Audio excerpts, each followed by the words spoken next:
It's time for Coffee with the Chicken Ladies, a podcast for people who love chickens. Hey everybody, and welcome. It's Chrisie&Holly from Coffee with the Chicken Ladies. We're here, and this is episode number 206 of our podcast, where we talk about everything chicken, family, fun, and more chickens. More chickens. We drink a ton of coffee. I'm talking a ton. But most importantly, we hug chickens every day. And we kiss them too. Don't forget. We brew coffee from a little coffee roaster in Houston, Texas. Bright and early coffee. Holly Ann, what kind of coffee are we brewing today? Native pecan. Because it's so good. It's very fall. Now, if you're not drinking Bright and Early's Native Pecan, you're missing out. Now, we have a code. It's CWTCL 15 for 15% off a bagged coffee. Where should everyone go to get this? BrightandEarlyCoffee.com. And if you like K-Cups, go to Amazon. Follow them on their social media. Are you ready to sip some of this delicious native pecan coffee and chat? I am. But first, a word from our sponsor. We have some exciting news to share from our sponsor, Grubbly Farms. They're here, new and improved, Grubbly's World Harvest. I'm a longtime subscriber, and my flock love the healthy, nutritious treats, plus orders $40 and more ship free. If you haven't heard, Grubbly's has a fantastic layer pellet and crumble feed. It's packed with plant and insect protein, perfect for those picky chickens and ducks. Grubbly Farms makes food and treats for healthy pets and planet. To support us and Grubbly Farms, use the link grubbly.co/coffee. Try it today. Okay, how are you? Well, on this side, how are you? I was like, am I going to yawn? Am I not going to yawn? It's like dark right now when we're recording, and normally it's not. So part of that is daylight saving, and part of that is because we took a pilgrimage to IKEA. IKEA. We did. And it's throwing me off a little bit. When this comes out, daylight savings will have already happened. Yes. So we get an extra hour of sleep this weekend, but that also means we lose an hour of daylight. I don't really get an extra hour of sleep. I don't either. The geese will be honking it up. The sheep will be yelling. Everybody. Well, it'll make you feel better, like you're getting out earlier, but you're really not for that weekend. I know. But it's inevitable, so it's fine. Yeah, so it's November. It is November. La la, the greatest month of the year. Is it? I was born in November. Oh my God. It's my birthday month. I think I think the edge goes to December.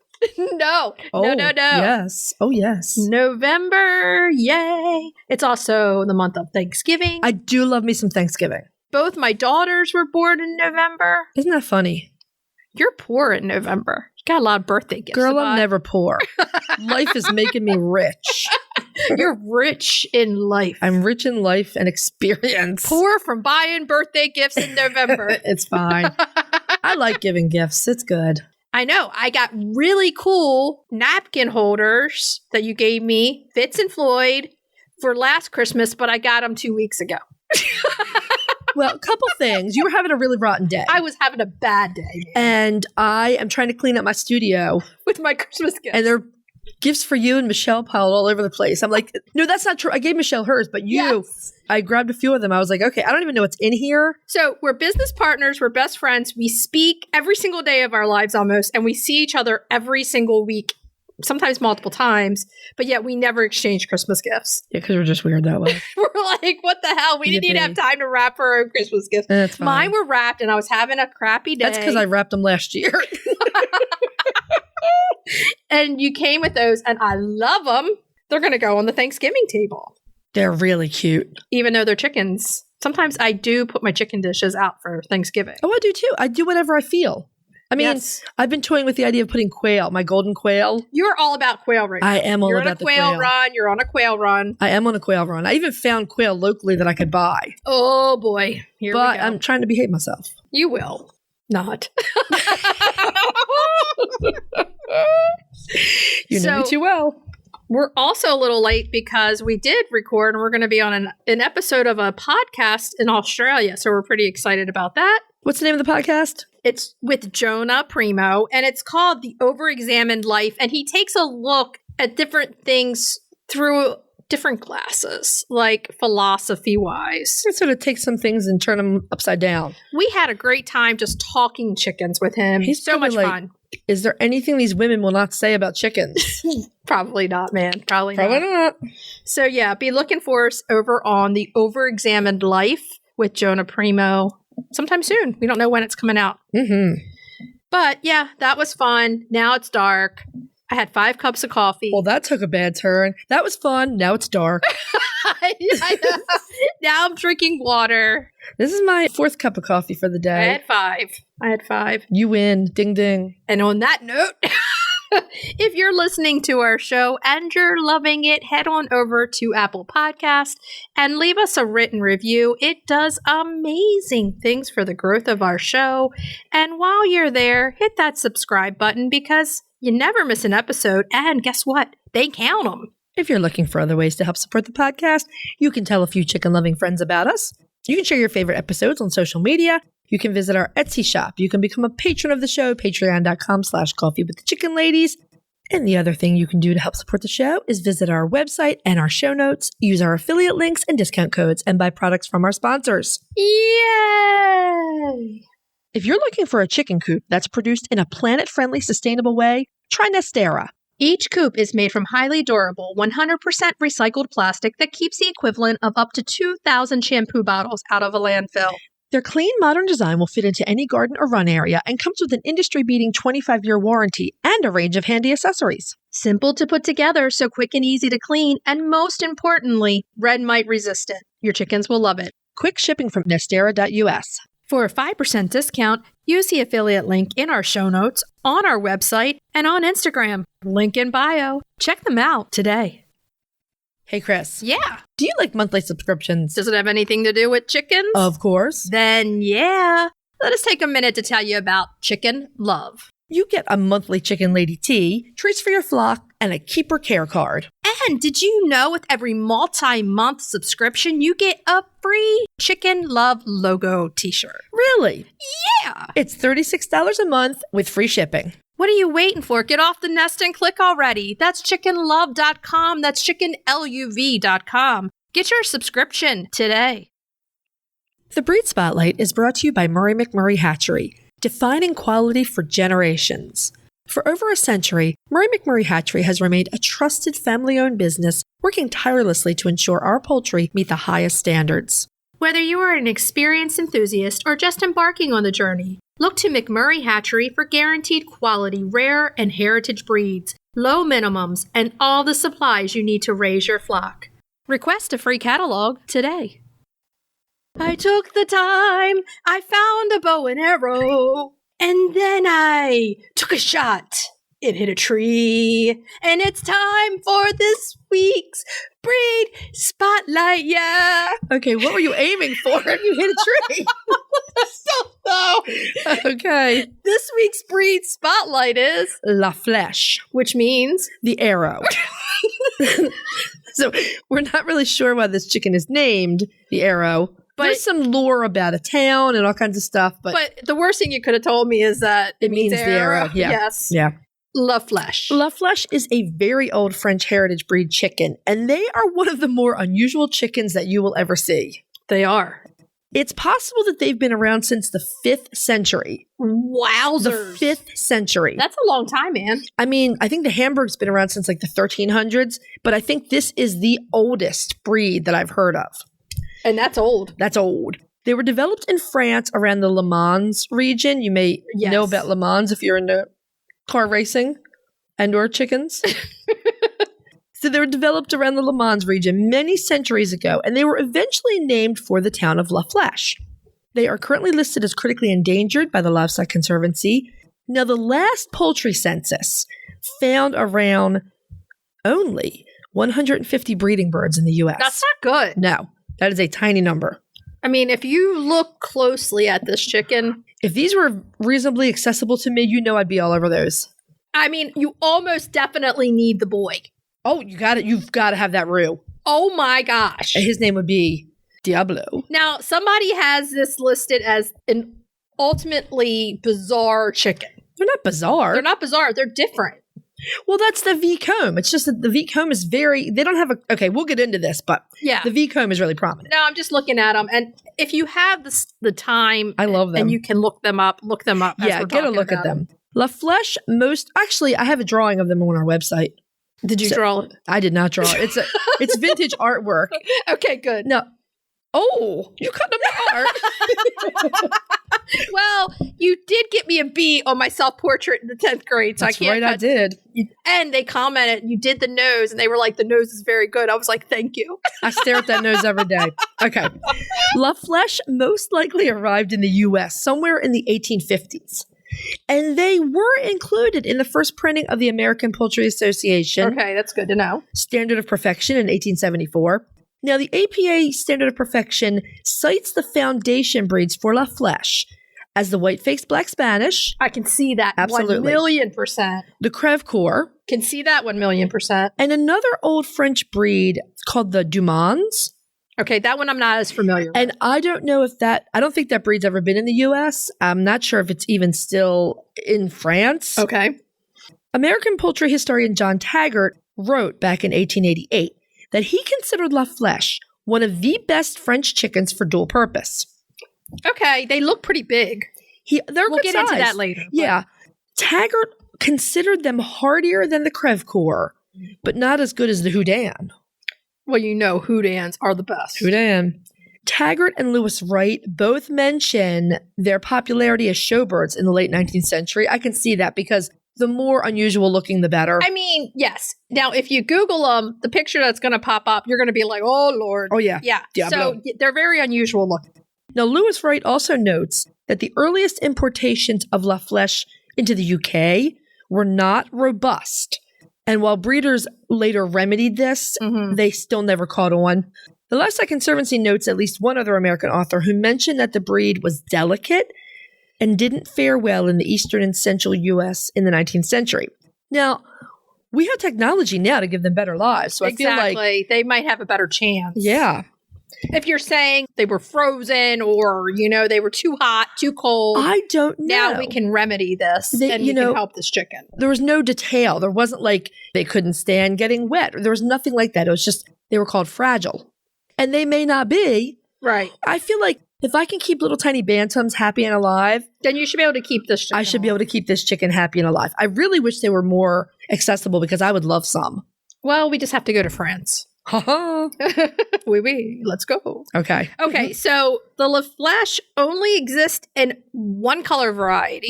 That is black. Gorgeous. The green sheen is beautiful. They are gorgeous, yeah. Now they have slate colored legs, white earlobes, red faces, and bright coppery red eyes. They do really resemble the white-faced black Spanish. Very much. You can definitely see that. You can see that immensely. And they have the V comb that's like the Crevecoeur, basically. Right. So now the horns are prominent.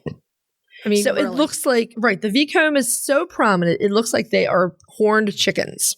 Devilish. Yeah. Devilish chickens. I love them. Now, the roos have those full flowing tails. I have an even more appreciation of those roux tails now that I have little man. Oh, yes. I love staring at his tail. Do you? That's what she said. But when I pet any of my roos, mostly the nankins, I always have to go like this. Yes, right. You run your hand down their neck back and then up the tail. Yes. Up the tail. I'm like, oh, when that feather falls out, it's mine. I don't want you to lose it, but if you do. I don't know what that is. I pet all my roosters that way. They love it, though. It goes all the way up the tail. It's like a U shape. And he's got like 2 or 3 feathers that are like over a foot long. Those are his sickle feathers, yeah. I'm like, woo! They're gorgeous. Okay, so add these to their tall and stately bodies and their long necks, and you end up with a very refined but slightly devilish looking little chicken. That's what I love about them. I mean, the picture that when you Google them, it pulls up, it's like, ooh, I'm here. I know. I love the white earlobes, too. It makes the... I mean, they really resemble white-faced black Spanish, but with the V comb. And they're like, oh, they look like they're going to get into a little trouble. Diablo. Now, they're not tiny. No. By any means. The roosters are coming in at about 8 pounds, and the hens are coming in at about 6. That's some good armload of chicken right there. That's really good. Now, here's another good thing. the hens are good layers of the large white to cream kind of colored eggs. Mm-hmm. And they're coming in at about 150 to 200 per year. So in our respectable category. Yeah, there's some variability there. And they really don't go broody. So when you think about, they have Mediterranean and them all, you know, like that white face, black Spanish and everything. Right. So that's another good thing, unless you want to be hatching with a broody hen. And right. I think the odds are most people are like, please don't go broody. I think in general, yeah. Unless you're a real lover of the English and the Asiatic breeds, which we are. Yeah. You kind of want to skip the broodiness. Now, the hens would make a great addition to any layer flock. Absolutely. That's for sure. La Fleche is a unique and really interesting looking bird. And I think their main problems are lack of availability. I say it all the time. Make them more available. And not being winter hardy. And the thing with the winter hardiness is that devilish V-comb of theirs. Well, it sticks out by itself. And it will just freeze solid and fall off. Yeah. And that's a recipe and for they'll disaster. Lose it. Yeah. And it's like the V-comb, because what happens is a lot of chickens that have V-combs, there are a lot. The Polish. They're crested. They're crested. Yep. So that crest protects that comb. Yeah. And when you think about it, this chicken does not have a crest, so it looks very odd with the V-comb just sticking out like that. It's funny, yeah, because they have that same, and I'm sure you've noticed this, they have that same sort of cavernous nostril. Right. It's the same kind of skull. Without the crest. That the Polish and the Krevkor have. I feel like it's kind of nature's cruel joke because basically the crest is there for a purpose. It protects the comb, right? With this chicken, they're like, ha ha, ha ha, I'm giving you the V-comb and I'm not giving you the crest to protect it. And it's just going to stick out there. I don't know enough about France, and I probably should have looked this up, but the Loire Valley, where they're from, is that a warm place? I'm not sure. Okay, I should have checked that, but I You're didn't. the fact master. Here, let me look. Okay, quick fact check. The Loire Valley is fairly temperate. So that's at Mediterranean, and that's not a cruel joke. That's saying, okay, you need this to cool yourself down. Well, they are reasonably heat hardy. Yeah. They just don't like damp cold. Who does, man? Right? Seriously. Ducks. Ducks are the only ones. The only ones. La Fleche will do reasonably well in mixed flocks, but we've read that you only want to keep one rooster. They're of that fighting type. Well, they like a lot of ladies, and they will fight for numbers, They're not overly fond of being handled. But they're not aggressive either. Okay, so they're a dual-purpose breed that is active and doesn't do well when they're bored. Right. You don't want them confined to small spaces. Yeah. It sounds like they're friendly. They like to be out, seeing what's going on, hanging out with you. And even with that size, they can fly. Yes, they can. They probably have a nice wingspan on them. So you don't want to be climbing up a tree to go get your La Fleche. And they are the rarest of the rare. So if you're going to keep them, you want to give them a very large, safe run to protect them. Exactly. This is something we say about birds that are near extinction. Yeah. You got to protect what you have. If you're one of the people that have them, they have to be treated like gold because you're holding gold with having them. So you have genetic gold. I wish we had more availability because I feel like this is the only problem for this chicken. Next year, we've got a lot happening, but maybe in 2026, we can take a La Fleche road trip. Go find some. Let's do it. Let's do it. Now, even with all the things we've said, we believe that this bird is a good homestead breed if the conditions are right for them. You can get your hands on them. Okay, so that's the big question. Where can you get your hands on them? There is a La Fleche breeders group on Facebook. It's reasonably active, and you can find chicks, eggs, and breeding stock there. So you have to be willing to take boys in this because, first of all, none of them should be killed because they need them. Okay. Right. And otherwise, and if you see the boy, you need a boy. Oh my goodness. Yeah. They're fantastic. Yeah. So you need to get them. So the other place you can go. You can check the Livestock Conservancy's breeders directory, see if you can find someone reasonably near. And you want to check again for availability because they haven't had them every year. But Sandhill Preservation sometimes offers straight run chicks. There's a place we haven't heard of in a while. No, that's true. We haven't. And you know what? Sandhill Preservation is always going to be straight run because they're preserving. Absolutely. So know that too. Yeah. Yeah. Okay. So if you have the La Fleche, you're lucky. And send us a picture, a story, hit the mention button, hit Coffee with the Chicken Ladies, and we will reshare. Are you ready to dive into the fascinating world of backyard ducks? Look no further than Metzer Farms, your premier destination for top quality waterfowl. Whether you're a seasoned breeder or just starting out, Metzer Farms has everything you need to elevate your flock to the next level. And if you're passionate about call ducks, you're in for a treat. Metzer Farms hatches a stunning variety of call ducks, meticulously bred for their miniature size, beauty, and calm temperament.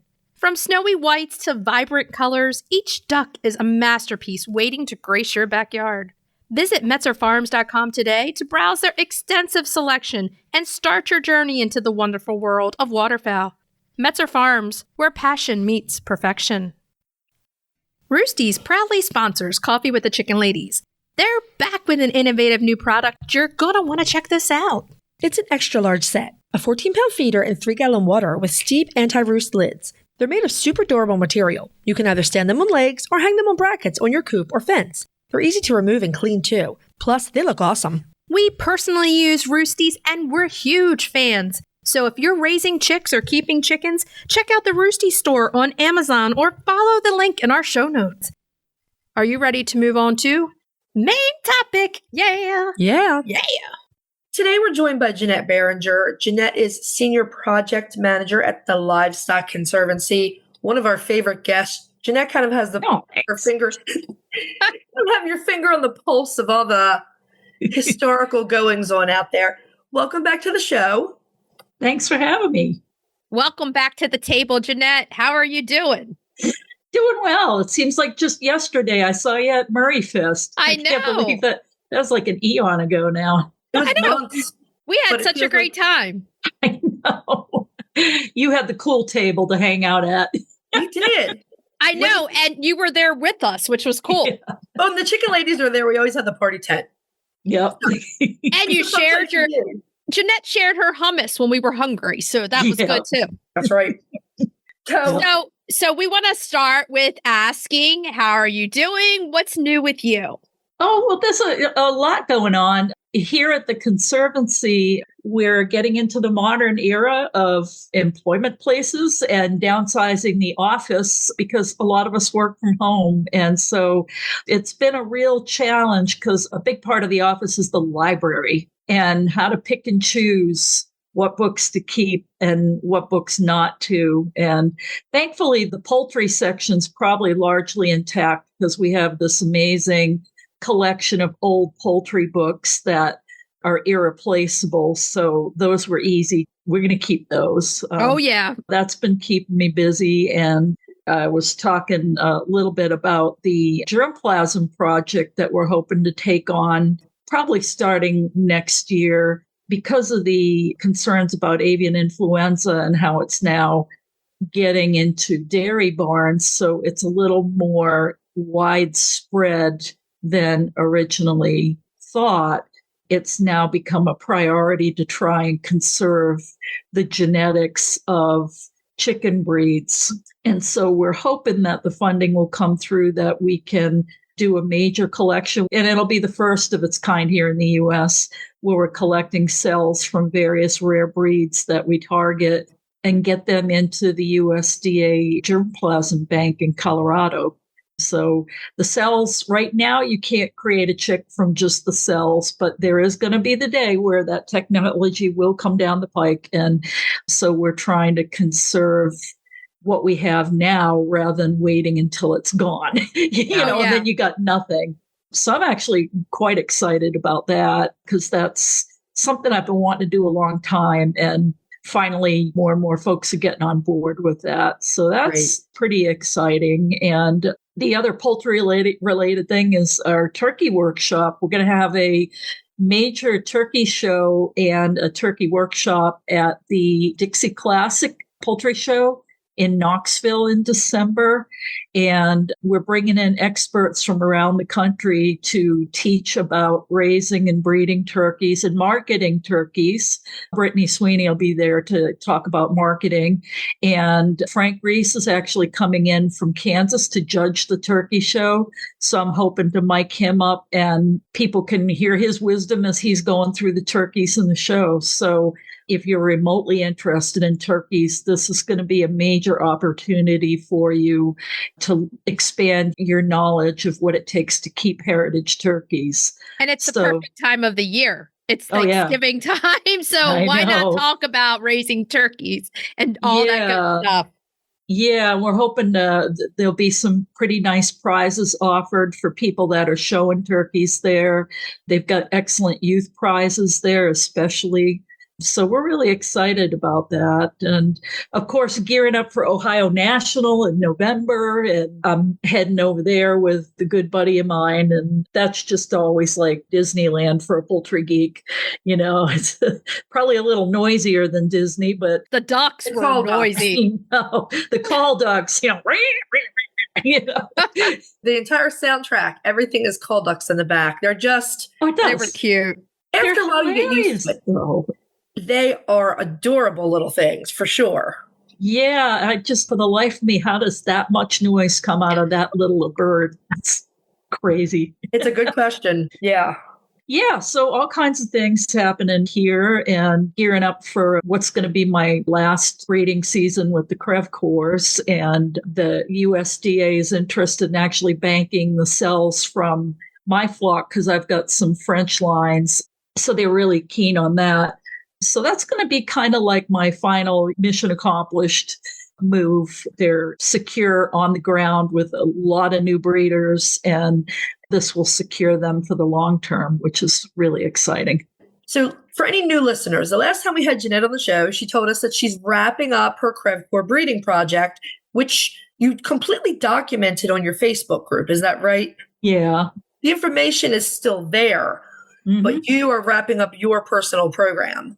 Yeah, I am. The project, it made a difference with this breed. And part of what I wanted to talk about today is documenting your breeds and how this generates interest and can literally save a breed just by talking about it and getting people excited about it, and that connecting with historical properties. And I think, I come from a zoo background, and people connect with animals. And I think that the rare breeds have the capability of making connections with people and with culture that no other breeds can do. Oh, yeah. And it's very fulfilling to go on a hunt. We were talking about thrift shopping and the thrill of finding stuff. For me, past 10 years, I've been piece by piece putting together the history of the Crev Cours and have found out things that even the French don't know. And, I like to say it's the most famous bird that nobody's ever heard of.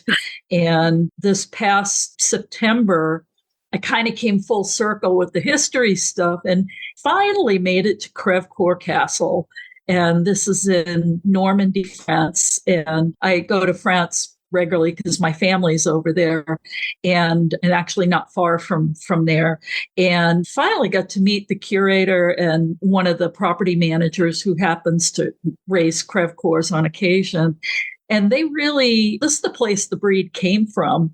And they really had no idea of the historical significance of this breed. That's crazy. And yeah. But prior to when I was working on the history, nobody really knew about it. The most I heard was, maybe it was made in the 1800s and it's just the local breed. And what I've come to find out is that this was the top table bird in France for centuries. And it's well documented.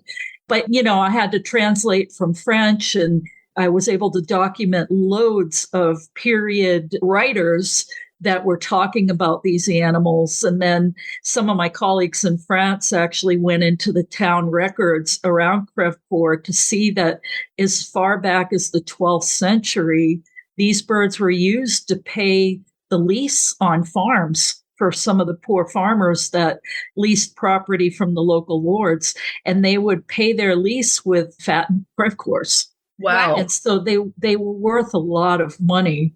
And some of the more fun things that I found out about them, I was reading an account from the British Balloon Museum. The first untethered flight with live occupants in a balloon had a sheep, a duck, and a Crev Cours couple. I was going to say a Crev Cours. Of course. Of course. So now, what were the sheep and the duck? The duck was a Chalance duck.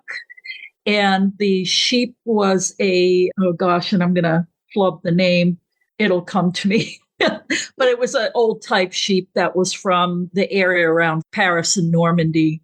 The flight took off and it lasted about 15 minutes. The animals survived. I think the duck broke a leg because the sheep kicked it, but they all survived. And man, shortly after that was the first manned flight. Wow. Yeah, but I couldn't believe it. I was reading it, this like from a museum, and I'm like, oh my God. And I think I've told you that I am very close to proving that there were crevecoeurs on the Titanic when it went down. Oh, yeah. You poor things. Yeah. I'm getting pretty darn close. I can build a really good case that they probably were on there. Wow. But, this is 10 years worth of digging and just piecing together little pieces. And one of the things I really like about the work we do is connecting breeds with history and culture. And I love that I was able to get to, the Crevecoeur Castle because I was telling them things they had no idea about. They don't understand how famous these birds were because they don't have any chickens on the property, and they're trying to find a good case to bring them on. And silly me, all my French references I translated to English, and now I'm going to have to translate them back to French to be able to share it with them. But they're really excited because now that I've kind of shed light on these are really famous animals in your country, and they've got a really great case to bring them back. And a lot of this historical stuff, I wanted to bring up the topic because we're coming up on the America 250 celebration, which is happening in 2026. And for those of us old enough to remember the bicentennial in 1976, that was a big deal. It was a huge deal. Really big deal. And it's going to be a big deal in 2026. Yeah. So we're hoping that we can find ways to tell the stories of a lot of these animals that were around during the 1700s. And even before then, if you want to go to Native American culture and turkeys, they were domesticated way before any of the Europeans came. And we want to tell those stories as part of the celebration and reveling in the history of these animals. One I'd really like to hear would be the sheep, the duck, and the Crevecoeur story pulled from them. That's what I would love to hear. I do need to know what that sheep was. No, I just want to tell everyone, I'm going to put a link to Crevecoeur Castle in our show notes. You can look at their website. It's very cool. It's very Normandy architecture. It looks like a fantastic place. Anyone can visit there should they want to. And it's in beautiful shape. It's very well taken care of. All the facilities are well kept up. The property is owned by a family that has a big corporation, and it's their passion to have that place kept up. So it's really neat. It is. It's really a neat place. And I was sitting in the curator's office, and it was, this building that was built in like the 1400s. It was pretty humbling. And we're surrounded by all these period antiques, and it was really cool. But they don't have poultry on the grounds. They don't. They have statues of chickens. I can send you a picture of their traditional poultry enclosure, but they don't have live poultry in it. They just have statues of chickens, and they're not even statues of crevecoeurs. They're just generic chickens. But they don't want to have someone there to take care of all the live animals. So basically, they just pay tribute with the statues. Well, yeah, it's a little more complicated because the animal activists are really potent over there. And the last time they tried to have chickens, it turned into a big mess. And so I think they want to be a little more methodical about their approach this next go round so that, they're well prepared to support why the birds are there and why it's important. And, the sheep was the Berrichon. There you go. I write it down. Berrichon. I was waiting for either Holly Ann or Jeanette to come up with the sheep. I knew somebody between the two of you was going to come up with the sheep breed. I even have his name. His name was Monteciel, which means climb to the sky. Love it. I don't know. I'm just now starting to delve into the non-UK European breeds of sheep because I mean, I'm still like right in the middle of doing all the American breeds. UK breeds, everyone loves them, but I just got fleeces for 2 German, Tyrolean Rock. Yeah.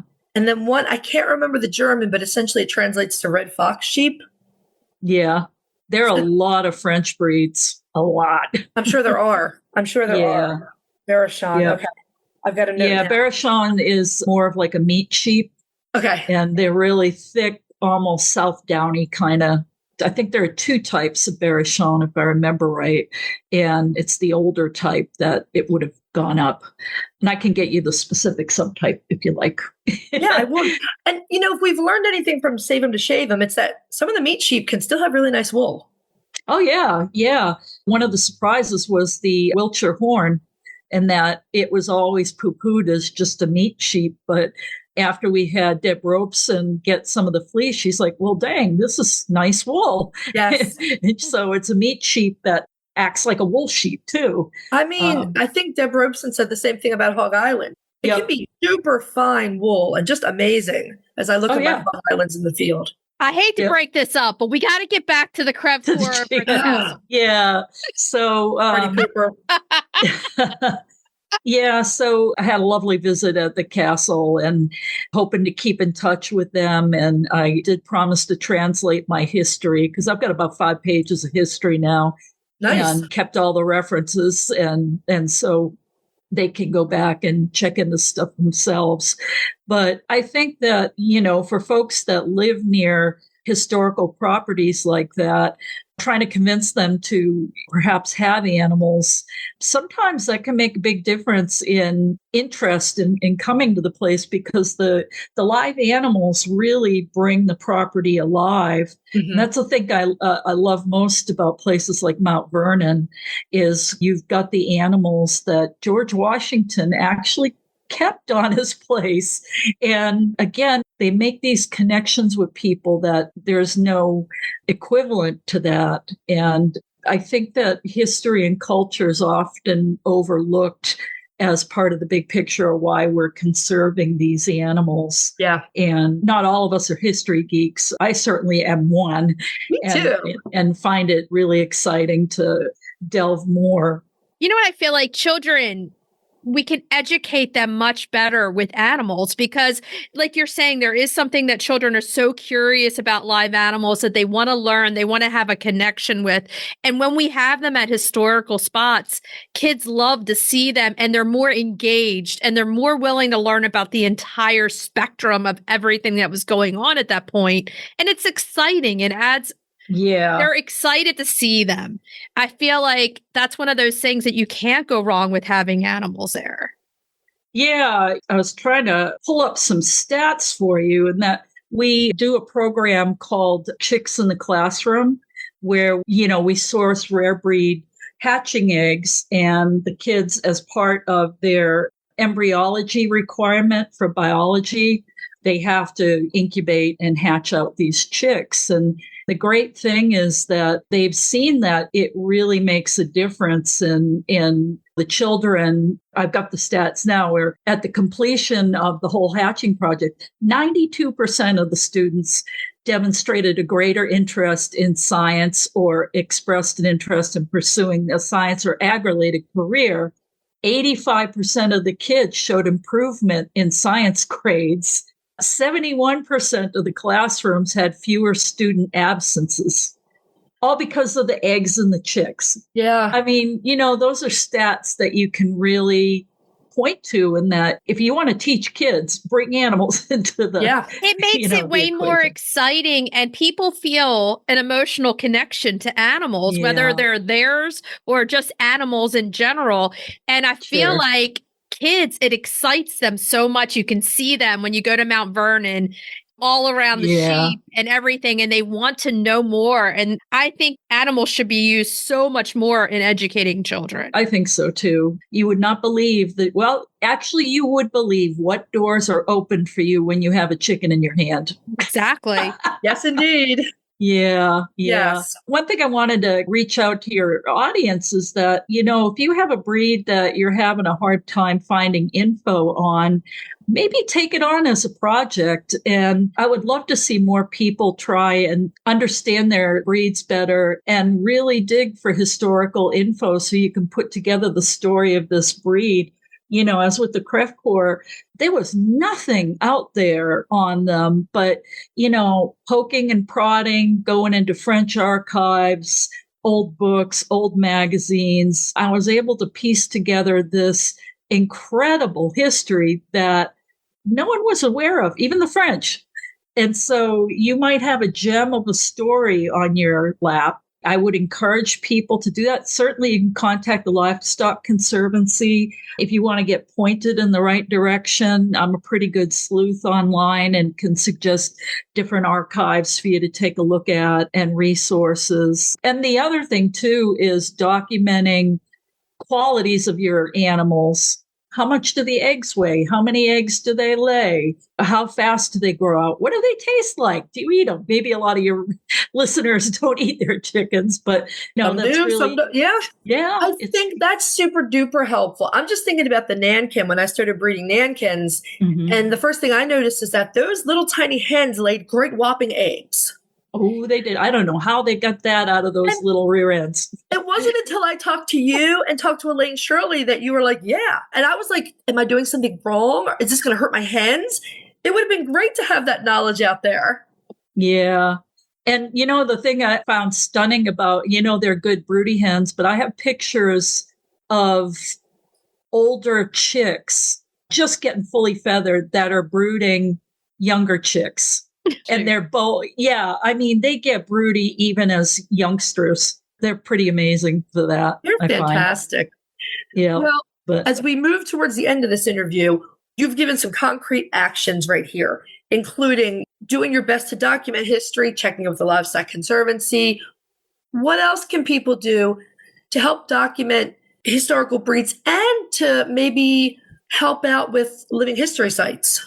I'd see what's in your area. Certainly, if you want to know exactly what kind of breeds are around at that time in that particular area, you could call us. We've got a great research library where we can give you a good idea of what was there when. Encourage them to have livestock there, or at least a few.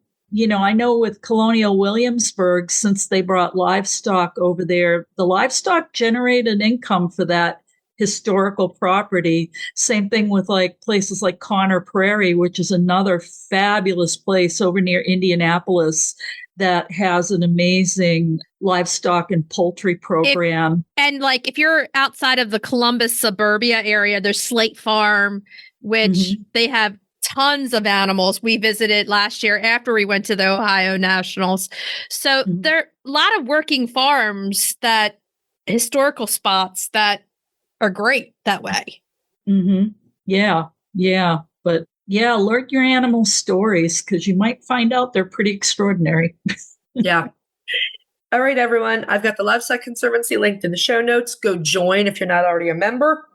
Jeanette, thank you again for being on. We love talking to you. Oh, I love chatting with you guys too. We'll talk to you soon. Okay. Bye-bye. We just want to thank Jeanette one more time for spending a really nice hour with us talking about rare breeds. And when we're not recording, we're talking about all kinds of animals. She is such a friend of the show. She's a friend to us. Thank you, Jeanette, for coming on. Don't forget, go join the Livestock Conservancy. Do it. They need your help. Do it now. Okay, so we're ready to move on to cracking the eggs. Cracking those eggs. Now, it's November. Thanksgiving time. That's what you think of. Chrissy's birthday and Thanksgiving. What cake are you making me? What cake am I making you? I don't know. What do you want? I got to pick what kind of cake I want, man. You want that pumpkin chocolate chip?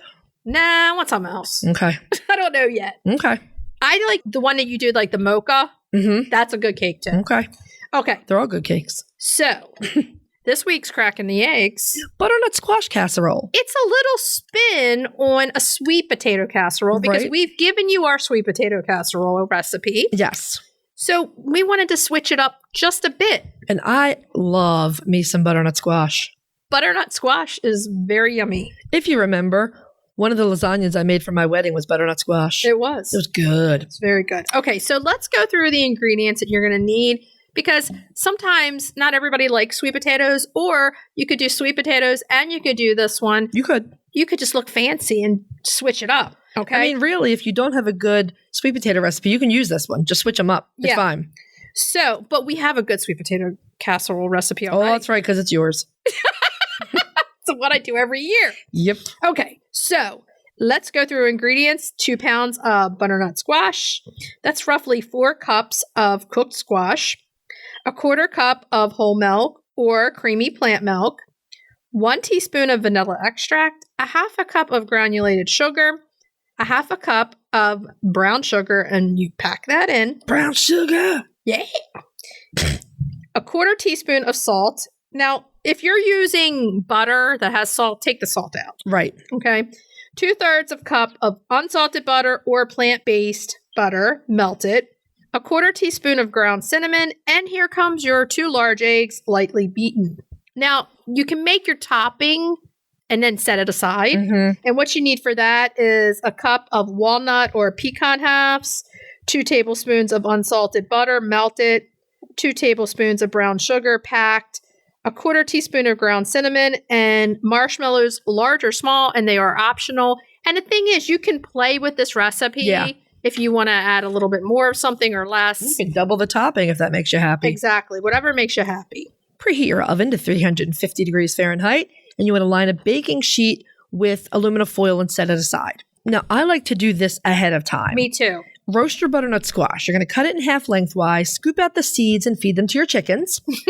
Place the squash cut side down on your prepared baking sheet. You're going to bake it for about 45 minutes or until the squash is tender, fork tender. Isn't it weird? There's something about it tastes even better, like sweet potatoes and butternut squash in the oven versus like the microwave. I don't know what it is. It's because it caramelizes the natural sugars in them. It just tastes better in the oven. It's delicious, yes. You're going to allow that squash to cool until you can handle it. You want to get your casserole dish ready. Lightly spray it with vegetable oil or olive oil. Set that aside. Scoop out the butternut squash flesh, and you're going to transfer that into a large mixing bowl. Mash it with a potato masher, or you can puree it in a food processor if that makes it easy. I get out that mashed potato masher because it always clogs up my drawer, and I want to use it. I enjoy using it. I do too. It's nice. It feels good. Plus, if I'm making Thanksgiving dinner and I have a million dirty dishes, I don't want to deal with the food processor on top of that. No, exactly. Just mash it. Mash it. Add the milk, vanilla, sugar, butter, and cinnamon. Stir until combined. Fold in those lightly beaten eggs. You want it to be pretty well blended. A few lumps are fine, but pretty smooth. Pour it into your prepared baking dish. Bake it until it's almost set, and that's going to be about 30 minutes. You're going to take it out. If you haven't already prepared your topping, you want to do it before you take the squash out of the oven, so have it ready. Yeah. Combine the nuts, the melted butter, the brown sugar, and cinnamon. Stir them all together, and you're going to sprinkle them over the top. Again, if you like a lot of topping, double it. Go ahead. The world's your oyster. Yeah, exactly.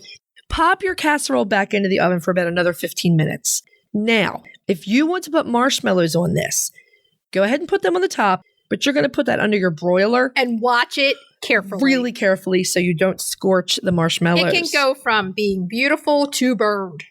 Very fast. Very fast. Ask us how we know. You know, like you're trying to do everything at once at that point. Right. And it's like the biscuits are starting to burn. This is going, that's going. So it's like all a game. It's like that one time you have to have 20 dishes ready at once. Yes. It's so crazy. Yes.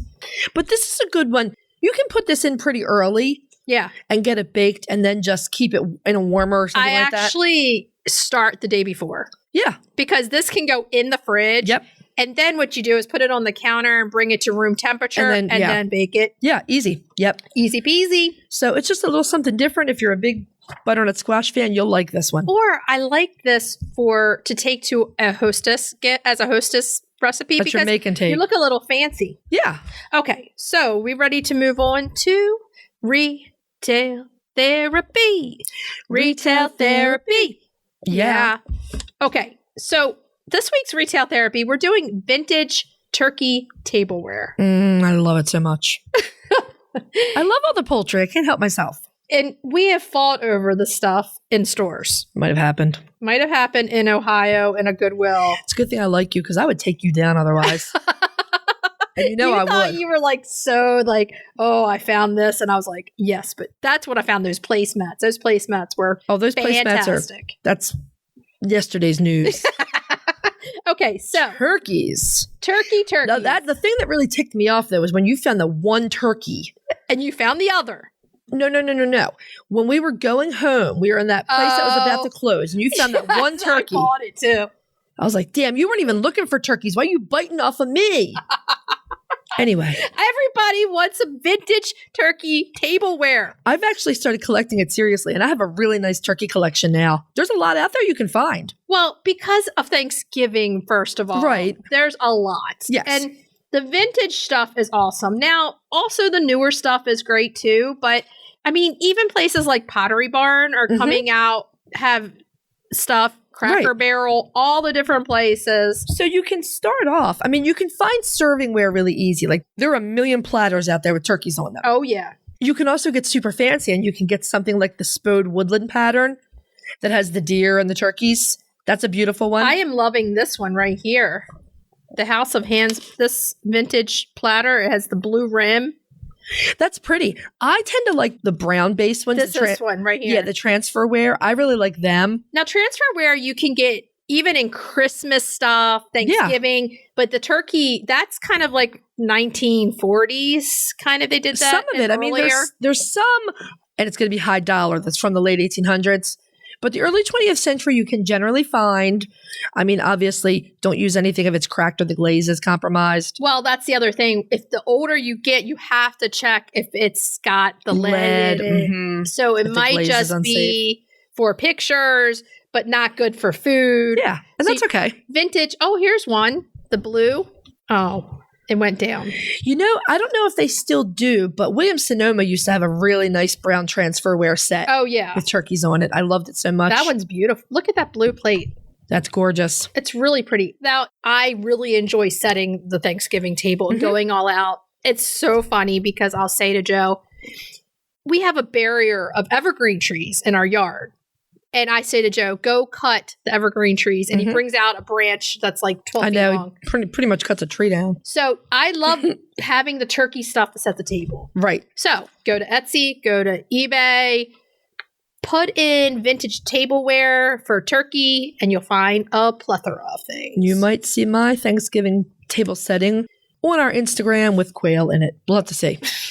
Yes, definitely. Hey, and if you have some good pieces, share them in a story on IG. We'd love to see them. Okay, so should we tell everybody what we're going to be talking about next week? Next week, we are spotlighting the beautiful owl-beard chicken. Oh. Main topic, we don't know yet. It's going to be a surprise for us and you. It's a grab bag. Cracking the eggs, baked macaroni and cheese. Because that's a Thanksgiving favorite. And I'm hungry, and that sounds good. And retail therapy. We're doing vintage napkin rings because we're staying on the Thanksgiving table setting this month. Because it's important. And it's fun. And what should we tell everybody to do until next week? Hug your chickens. Every day and kiss them too. We'll talk to you next week. Bye-bye. Bye.